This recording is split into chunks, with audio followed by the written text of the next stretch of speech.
Widerstand ist da, komm, spricht es mir nach. Fake News Media, Fake News Media.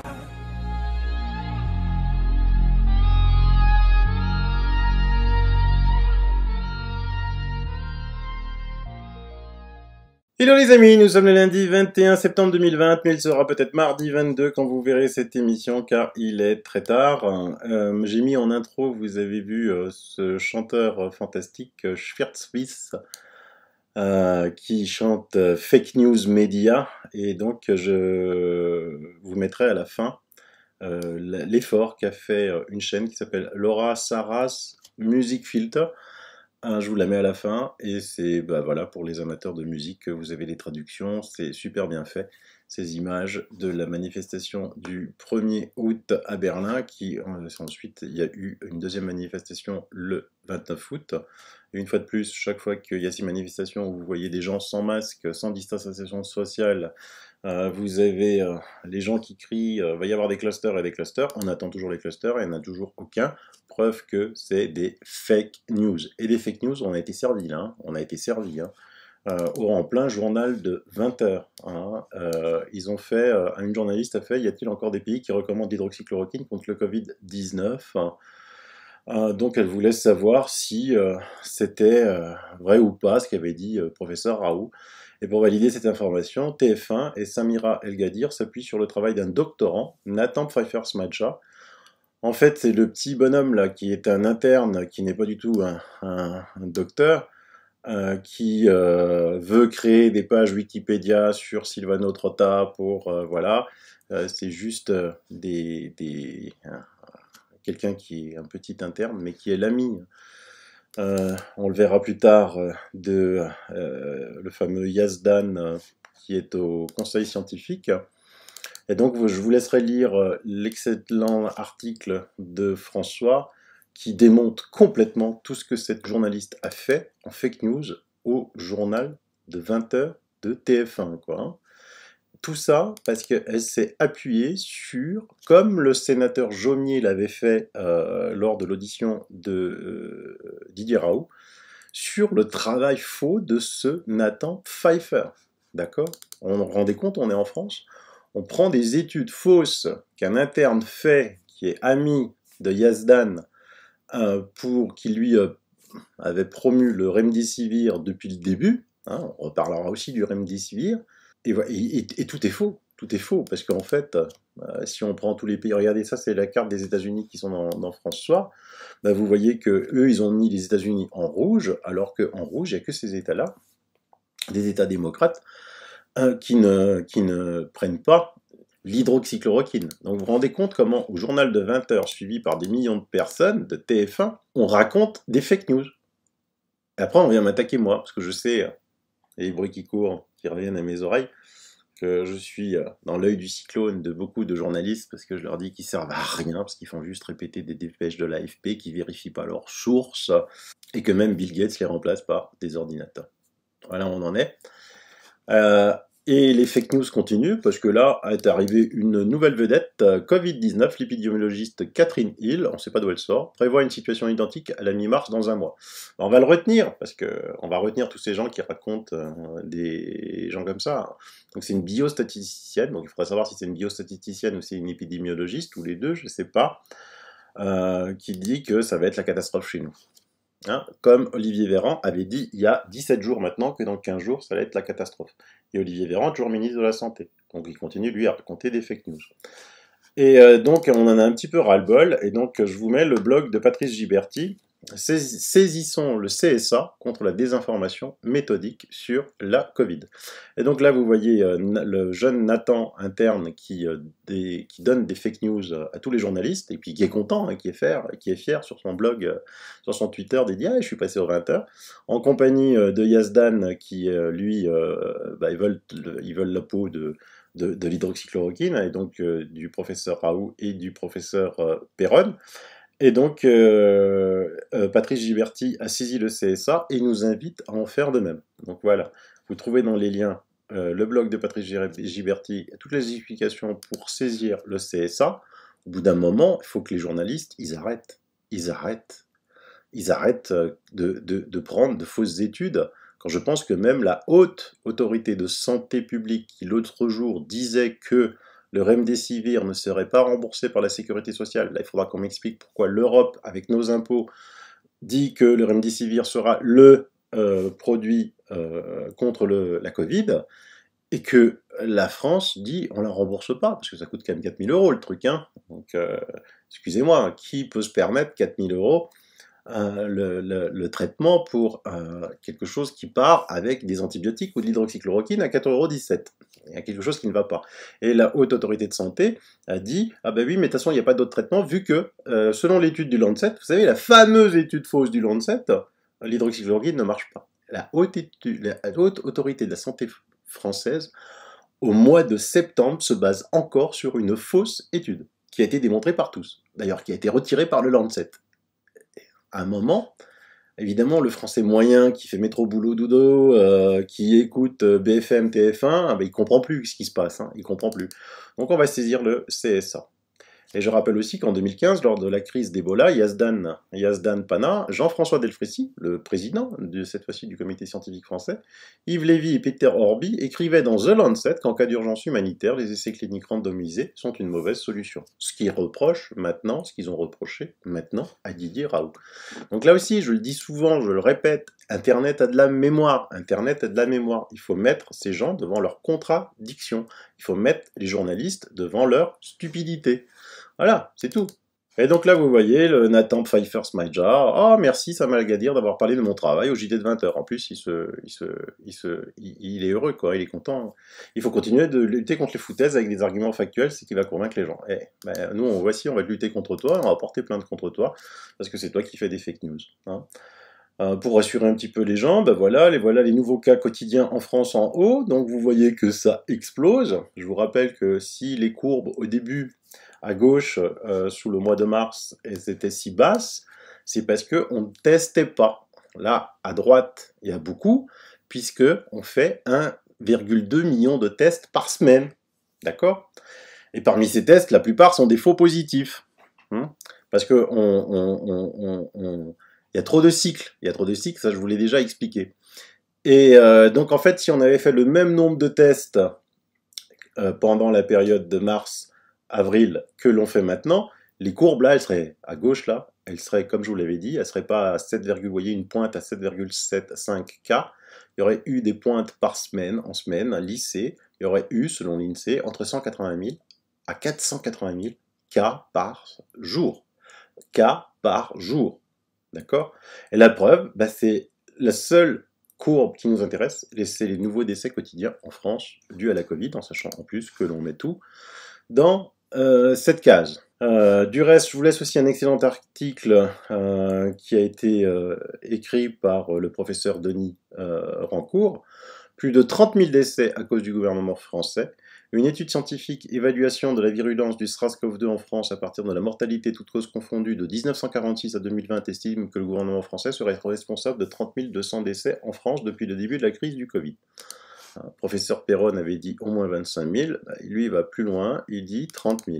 Nous sommes convaincus que le pic Covid est artificiel car il s'est produit brusquement sur un mois à une date sans précédent dans le cycle saisonnier de mortalité toutes causes confondues. Il est absent dans de nombreuses juridictions, par exemple aux États-Unis. 34 des États américains n'ont pas de pic Covid. Le Covid, il ne s'arrête pas aux frontières. Hein. L'ampleur de ce pic varie considérablement d'une juridiction à l'autre. Nous suggérons que la quarantaine de masse et l'isolement strict sans précédent des personnes âgées, malades et en bonne santé, ensemble et séparément, a tué beaucoup d'entre elles, que cette quarantaine et cet isolement sont la cause de l'événement pic Covid que nous avons quantifié, et que le mécanisme médical expliquant ce pic passe principalement par le stress psychologique, l'isolement social des personnes vulnérables au niveau de leur santé. Rappelez-vous l'effet nocebo que nous a décrit le professeur Raoult. Selon nos calculs, ces mesures ont provoqué quelques 30 200 décès en France en mars et avril 2020. Cependant, même en incluant le pic Covid, la charge hivernale de mortalité, toutes causes confondues pour l'hiver 2019-2020, n'est pas statistiquement supérieure aux charges hivernales habituelles, ce qui nous amène à affirmer que le SARS-CoV-2 n'est pas inhabituellement virulent pour un virus responsable de maladies respiratoires. J'espère qu'il y a de quoi rassurer tout ce qui est les personnes là qui mettent des masques quand ils roulent en voiture. La France serait l'un des 5 pays européens les plus touchés par la Covid-19 avec la Belgique, le Royaume-Uni, l'Italie et l'Espagne. Tiens, comme par hasard, les pays qui ont été les plus sévères, hein, avec le confinement, les pays qui ont été le plus sévères avec les masques, les pays qui ont été même le plus sévères avec les masques à l'extérieur, se retrouvent être les plus mauvais. Et on peut en discuter, on peut se dire, mais attends, mais si on est mauvais en tout, c'est peut-être que ce qu'on fait n'est pas bien. Peut-être que ce que la Suède fait, c'est-à-dire pas de confinement, pas de masque, ni à l'intérieur ni à l'extérieur, discothèque ouverte, les enfants à l'école sans masque, alors qu'ils ont presque plus de cas, c'est peut-être le bon modèle, on peut en discuter. La France a appliqué de vastes mesures en réponse à la déclaration de pandémie par l'OMS le 11 mars 2020, notamment le confinement national et la mise en quarantaine systématique des personnes malades et en bonne santé, réunies dans des maisons de soins et des établissements pour des personnes âgées. La question se pose, existe-t-il des preuves tangibles et impartiales que les mesures extraordinaires étaient et sont justifiées? Après tout, si l'agent pathogène est aussi contagieux et virulent qu'on le croit, alors, indépendant de l'ensemble des efforts déployés pour limiter la propagation de l'épidémie, il devrait être évident à présent que les décisions d'imposer ces mesures étaient justifiées. Autrement, s'il y a peu de preuves d'une augmentation anormale de la mortalité, alors soit le SARS-CoV-2 n'est pas aussi dangereux qu'on l'imagine, soit l'ensemble des mesures d'atténuation ad hoc a été efficace et doit être considéré comme prouvé. Mais les médias veulent continuer la peur. La peur. Je vais vous laisser écouter ce journaliste face à l'excellent professeur Toussaint. Mais regardez, écoutez les questions chaque fois qu'il ramène. Oui mais alors, écoutez bien. Et regardez le calme incroyable de ce professeur Toussaint qui a mon admiration. C'est hallucinant. France a enregistré samedi un record avec 13 500 cas de Covid-19. Les messages alarmants se succèdent. L'urgentiste François Braun, président du syndicat SAMU France Urgence, annonce que la deuxième vague est là. Notre confrère Le Parisien titrait samedi sur peut-on encore éviter l'implosion. Vous déclariez le 11 septembre qu'il n'y a actuellement pas d'urgence sanitaire.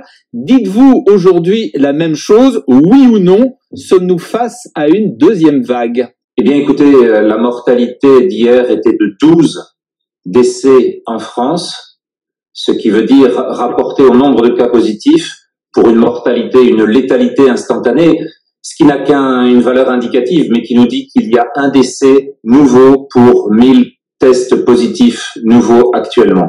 On est donc dans une phase qui n'a rien à voir avec celle de mars.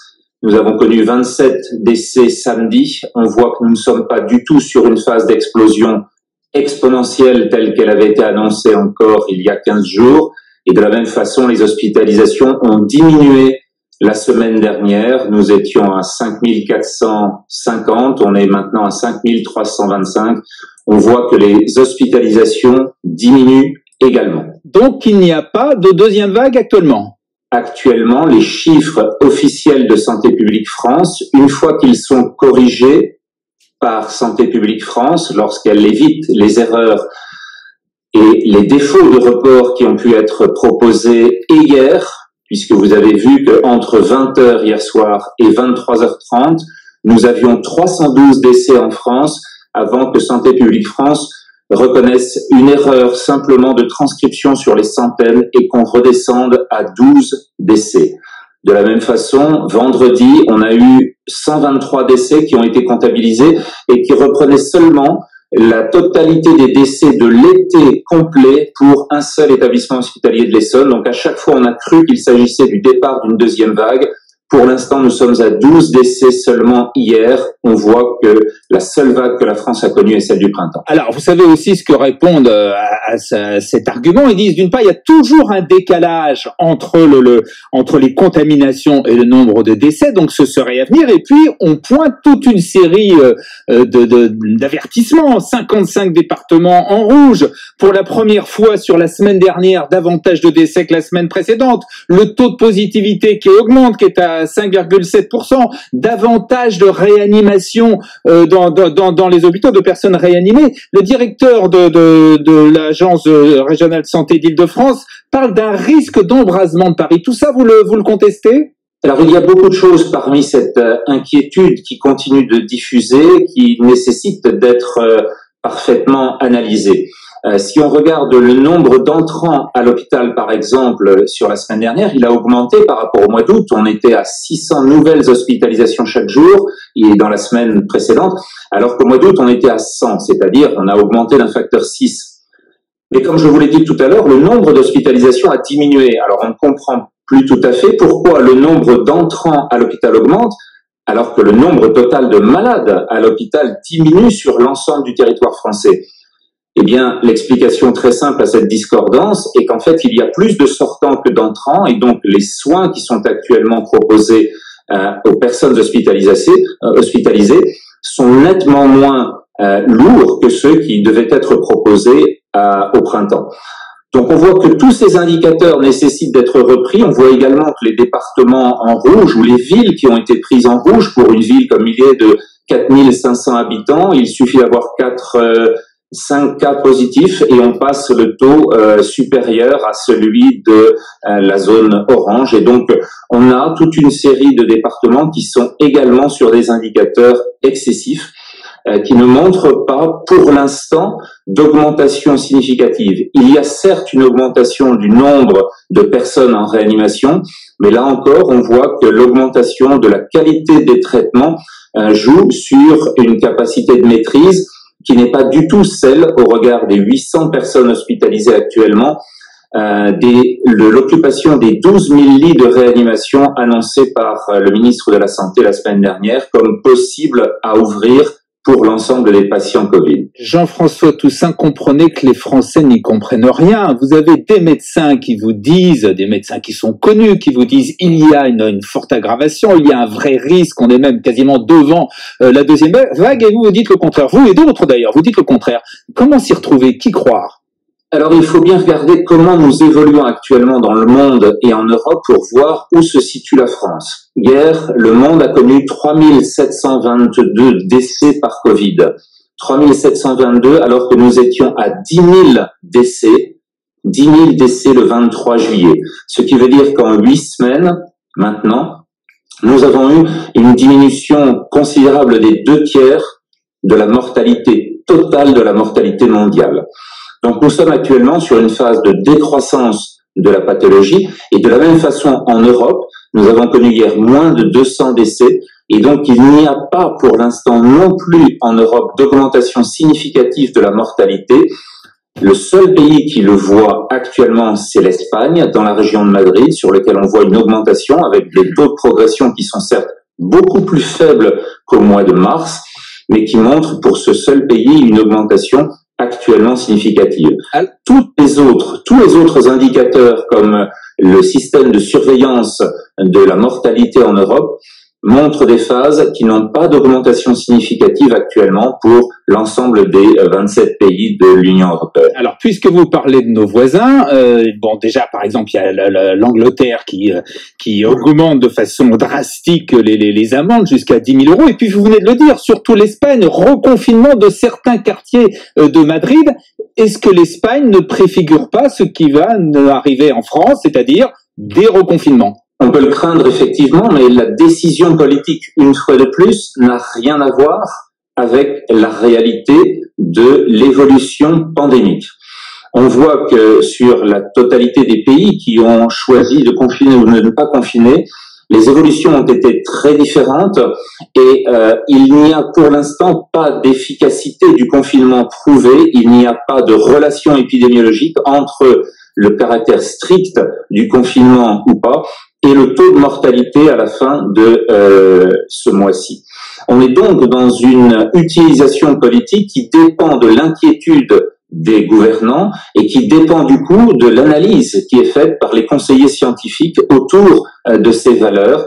Et le fait que la Grande-Bretagne se propose de réaugmenter sur des zones rouges des confinements locaux est en fait associé à une mortalité, là encore, de 22 décès hier pour toute la Grande-Bretagne.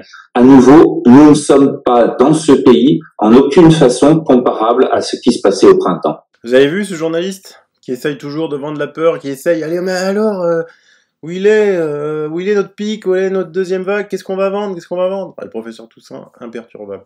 Et moi, comme je vous le dis, maintenant, les médecins se se lève et commence à parler de bon sens. Je ne sais pas combien de vidéos je vous ai fait depuis le début de cette crise, où je vous dis, et là, votre bon sens, il vous dit quoi? Alors, on va écouter un extrait de la déclaration du docteur Louis Fouché, médecin anesthésiste réanimateur. Écoutons-le, c'est vraiment très fort. Depuis quand le gouvernement se donne-t-il le droit de décider de ce que les médecins peuvent prescrire? Pourquoi les gens doivent-ils encore porter un masque aujourd'hui? Pourquoi leur interdisait-on d'en acheter un quand c'était utile? Pourquoi les pharmaciens n'ont pas eu le droit de vendre des masques quand c'était utile? Ce sont désormais les supermarchés qui le peuvent, avec la complicité de l'État et de ses forces de répression? Ceux qui constatent l'écart croissant entre le réel et la narration médiatique et politique se doivent de réagir. Ceux qui savent lire et interpréter sans peur des courbes épidémiques se doivent de parler en masse et de ne pas laisser seul l'IHU dans cette bataille. Il n'y a pas de seconde vague. Nous ne sommes depuis bien longtemps plus en situation épidémique selon les définitions habituelles des standards d'épidémie pour la grippe, c'est-à-dire plus de 150 cas par jour pour 100 000 habitants. Cette définition a été changée tout bonnement pour la Covid dans un but qui nous échappe. Le réel est remplacé par une narration douteuse. Les informations diffusées par les médias sont désormais décorrélées de la réalité sanitaire. Information est écrit entre guillemets.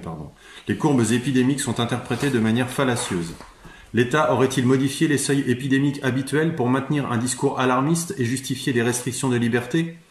Les nouveaux cas sont bénins. Ils sont à la hausse du fait de l'incrémation du nombre des tests. C'est très rassurant quant à la bénignité de l'infection au final.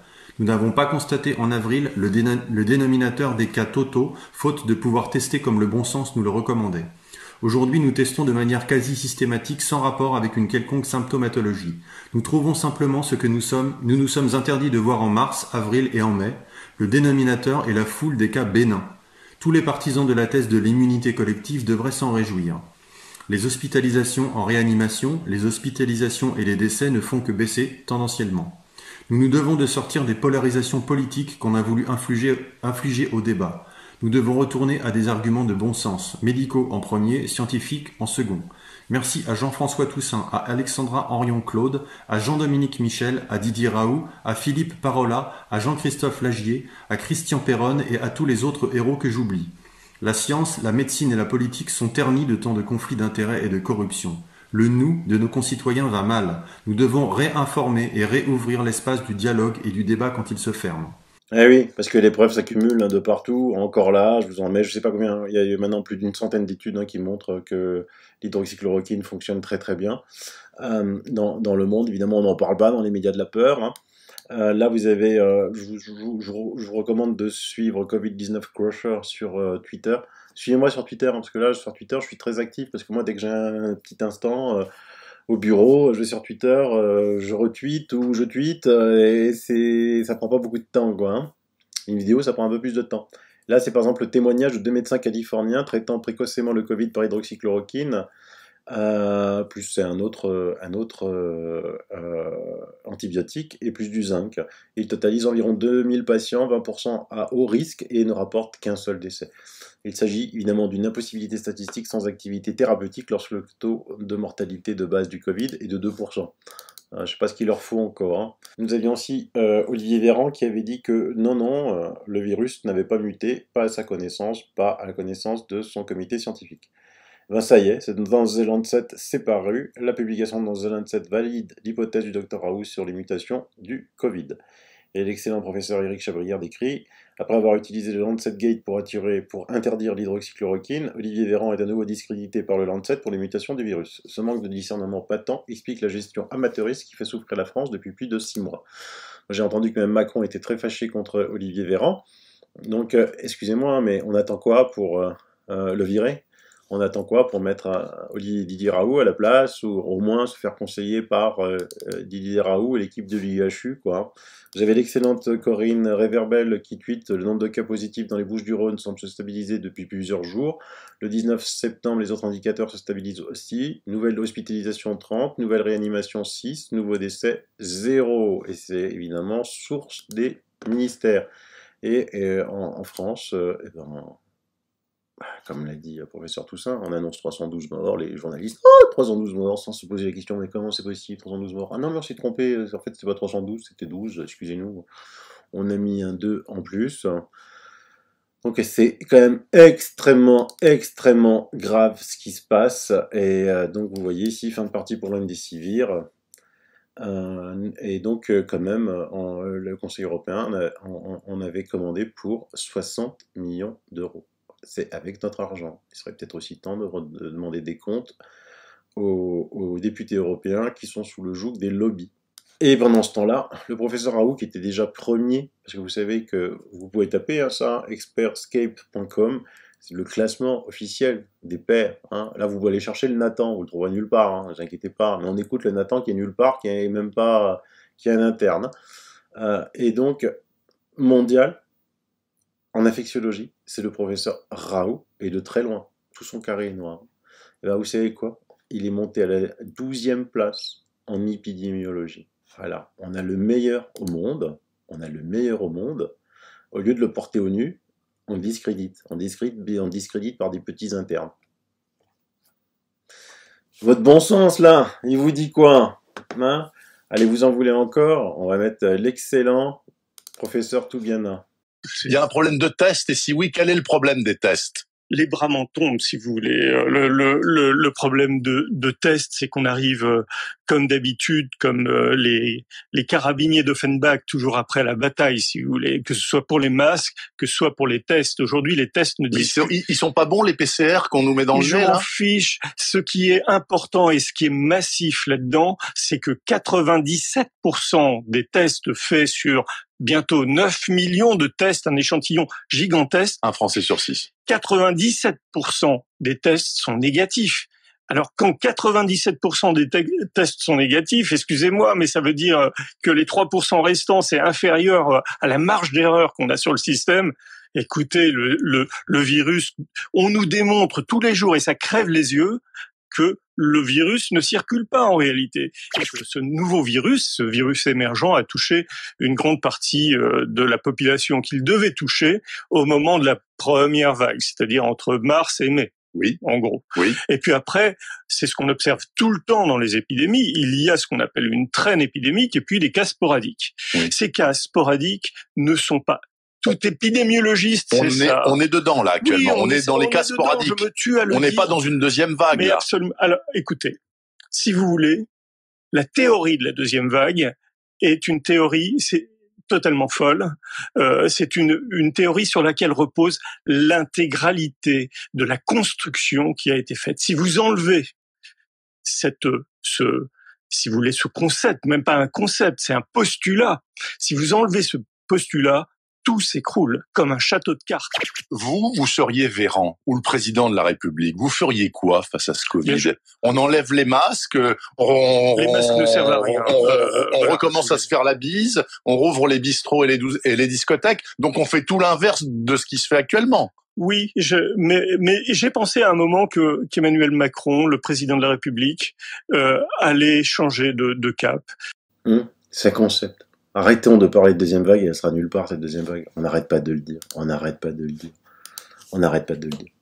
Comme je vous disais depuis, je sais pas combien d'émissions, que l'OMS, des salariés de l'OMS, étaient payés directement par l'horrible fondation de Bill Gates, ce psychopathe. Vous en voulez une preuve? KM Gopakumar a des preuves qui contredisent les déclarations du porte-parole. Il a découvert récemment un échange de mails internes dont il ressort qu'un haut responsable de l'OMS est payé directement par la fondation Gates.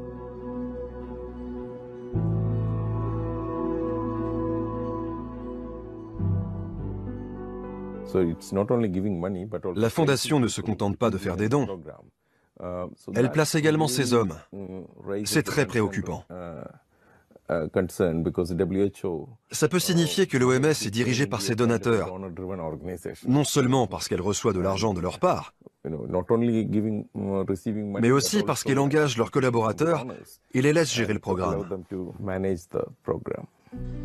James Love a ses entrées dans la politique genevoise et dispose de nombreuses informations internes. Lui aussi voit d'un œil critique l'évolution de l'OMS.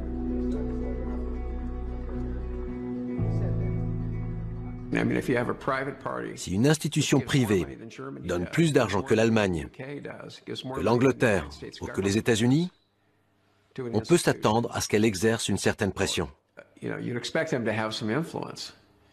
Il serait naïf de croire le contraire. Souvent, les gens ne voient pas ce que ça implique, ni quels sont les objectifs de la Fondation Gates. Il faut bien se rendre compte que les collaborateurs de Gates ne viennent pas sans arrière-pensée. Ils ont une idée bien précise de ce qu'ils veulent faire. Si demain Bill Gates décidait de soutenir plutôt l'éducation ou la protection de l'environnement, qui sont aussi de bonnes causes, l'OMS s'effondrerait. Le pouvoir de décision est dans les mains d'une seule personne. C'est digne d'une structure féodale. En tant que société démocratique, nous devons prendre la mesure des processus que nous avons laissés apparaître. Voilà, c'est tout pour ce soir. Si vous avez un terme à retenir, bon sens.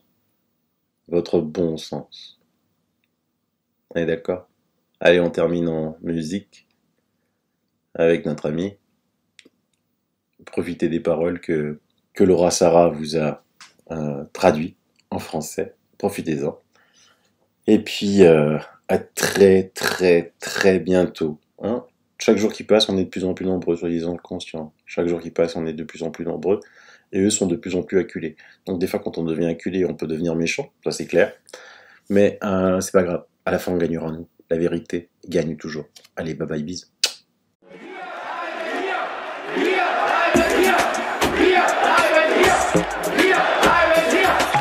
15.000 Leute sind angeblich hier und angeblich aufgelöst.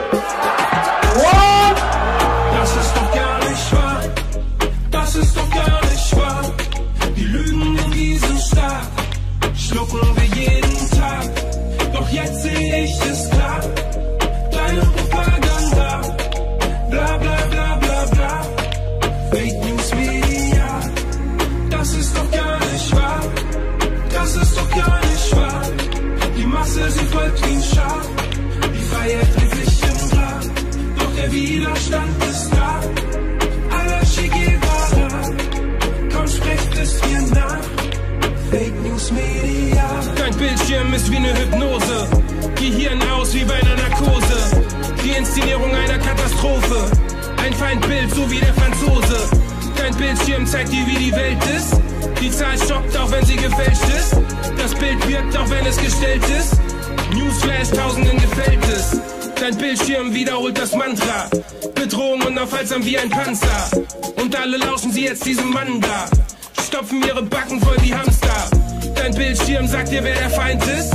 Stay home, ruft die Bullen heimlich. Billionen für die Wirtschaft sei nicht kleinlich. Und wer was anders sagt, der wird gesteinigt. Dein Bildschirm blickt in deine Seele. Dein Führer gibt dir die Befehle. Déjà-vu, was für eine Szene. Die Freiheit in der Quarantäne. We are at war. Wir sind im Krieg. Bei der es so sehr auf unser gemeinsames, solidarisches Handeln ankommt. Das ist doch gar nicht wahr.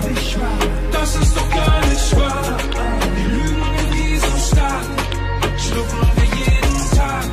Doch jetzt sehe ich es klar. Deine Propaganda. Bla bla bla bla bla. Fake News Media. Das ist doch gar nicht wahr. Das ist doch gar nicht wahr. Die Masse, sie folgt wie ein Schaf. Die Freiheit dreht sich im Grab. Doch der Widerstand ist da. Alla Che Guevara. Komm, sprecht es mir nach. Fake News Media. Wir sind in einem Krieg um unser Klima. Doch ihr kämpft um Exporte gegen China. Wir sind in einem Krieg gegen die Armut. Doch ihr kämpft gegen Flüchtlinge in Kanus. Wir sind in einem Krieg um Weltfrieden. Doch ihr baut die Raketen, die sie schießen. Wir sind im Krieg um eine bessere Ernährung. Doch ihr verbreitet diese Scheiße in der Werbung. Wir sind im Krieg gegen Hetze und Hass. Doch ihr macht euch Sorgen wegen dem DAX. Im Krieg gegen Suizid und Depression. Doch ihr macht mit Pharmazeutika Millionen. Wir sind im Krieg gegen mächtige Konzerne. Doch ihr lasst euch auszahlen 5 Sterne. Wir sind im Krieg gegen Kindesmissbrauch. Doch reden Kinder, seid ihr ziemlich oft taub. Wir sind im Krieg gegen Ungerechtigkeit. Doch ihr wollt, dass es ungerecht bleibt. Wir sind im Krieg gegen tägliche Gewalt. Doch das Schicksal dieser Menschen lässt euch kalt. Wir sind im Krieg gegen Diskriminierung. Doch das interessiert nicht die Regierung. Wir sind im Krieg gegen Manipulation. Fake News machen dich zu einem Klon.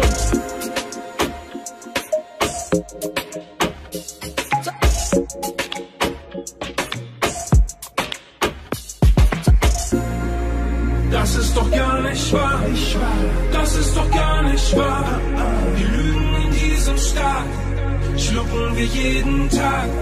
Doch jetzt sehe ich es klar, so klar. Deine Propaganda, bla bla bla bla bla. Fake News Media, das ist doch gar nicht wahr, nicht wahr. Das ist doch gar nicht wahr. Die Masse so folgt wie ein Schaf, die Freiheit wird sich im Grab. Doch der Widerstand ist da.